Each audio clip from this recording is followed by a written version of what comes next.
جو 11ویں شریف وہ مناتے ہیں قرآن و حدیث سے اس کا کوئی ثبوت دے دے تو بہتر ہوگا. نہ منانے کا ثبوت کہاں سے لائیں گے؟ یعنی کسی چیز کا منع نہ ہونا یہ اس کے جائز ہونے کی دلیل ہے. حضرت سیدنا عبداللہ ابن مسعود رضی اللہ تعالی عنہ فرماتے ہیں وَمَا رَآهُ الْمُسْلِمُونَ حَسَنًا فَهُوَ عِنْدَ اللَّهِ حَسَن. اور جس شے کو مسلمان اچھا سمجھے وہ اللہ کے یہاں بھی اچھی ہوتی ہے. اب یہاں کون سے مسلمان اچھا سمجھے؟ تو فتح رضویہ شریف میں اس کا یہ ہے کہ اہل علم و تقوی. تو الحمدللہ 11ویں شریف تو صدیوں سے اپنے اپنے انداز میں علماء صلحاء مناتے آ رہے ہیں. اس لیے وہ ہر چیز کے لیے یہ کہنا کہ اس کا ثبوت میں صحیح کہتا ہوں، یہ اصول ثبوت یہی ہے کہ کسی شے کے عدم جواز کی دلیل نہ ہونا خود دلیل جواز ہے، ورنہ تو آپ قدم بھی نہیں اٹھا سکتے. لینتر کی مسجدیں کہاں ہوتی تھی اس دور میں؟ کارپیٹ کس طرح کے بچھتے تھے؟ پکی چھتیں کہاں تھی؟ مسجد نبوی شریف کی بھی کوئی اس طرح کی پکی چھت تھوڑی تھی اس دور میں. اب جو سونے کے قندیل لگے ہوئے مسجد نبوی شریف میں، ان کو جا کے بولو کہ کس حدیث سے تم نے نکالا کہ اربوں روپے کا سونا یہاں لٹکایا ہوا ہے؟ صحیح ہے، ہم تو جائز بولتے ہیں.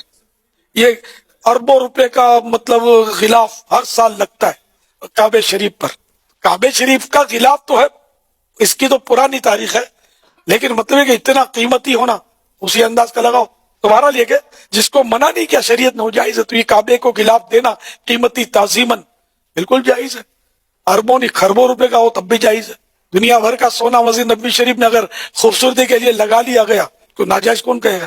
اور تو ساڑھے لی ڈیفینیشن مان لی ہے سر. حضور نے منع فرما دیا. صحیح مسلم میں حدیث ہے 2005 نمبر، اور یہ حدیث کے راوی ہیں امام جعفر، اور انہوں نے روایت کی ہے امام باقر سے، اور امام باقر نے روایت کیا ہے جابر بن عبداللہ سے کہ نبی علیہ السلام جب کبھی بھی جمعے یا عید یا کسی اور موقع پر تقریر کرتے تو آپ کی آنکھیں سرخ ہو جاتی، آواز بلند ہو جاتی، جیسے کوئی جرنیل اپنی فوج کو تیار کر رہا.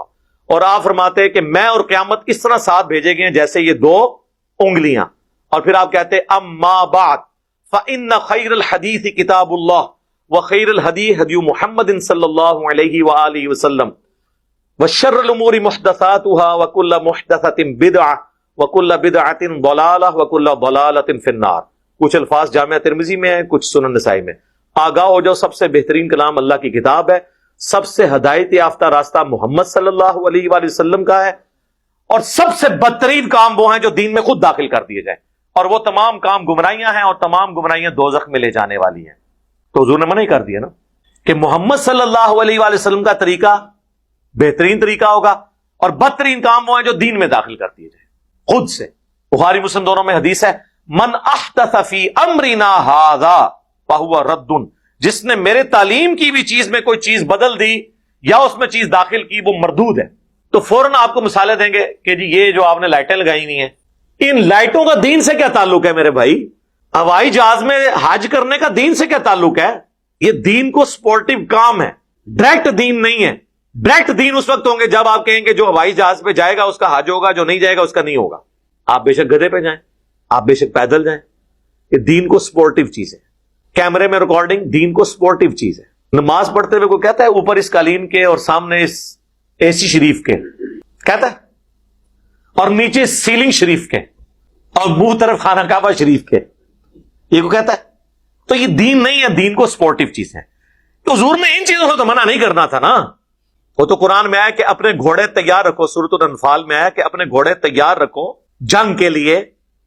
تو آج کے دور میں جب آپ یہ بات کریں گے تو اس سے مراد یہ ہوگا کہ آپ نے لیٹسٹ اسلحہ تیار رکھنا ہے، یہ تو نہیں گھوڑے تیار رکھنے ہیں. وہ تو جنرل بات ہوتی. تو یہ تمام چیزیں ہیں دین کو سپورٹنگ. اس کے بارے میں الگ حدیث ہے، وہ صحیح مسلم میں ہے کہ جس نے اسلام میں اچھا طریقہ جاری کیا، جتنے لوگ اس پہ عمل کریں گے اس کا ثواب اسے ملے گا، اور جو عمل کر رہے ہوں گے ان کے عمل میں بھی کمی نہیں ہوگی، اور جو اسلام میں برا طریقہ جاری کرے گا اس کا وبال اس پہ ہوگا.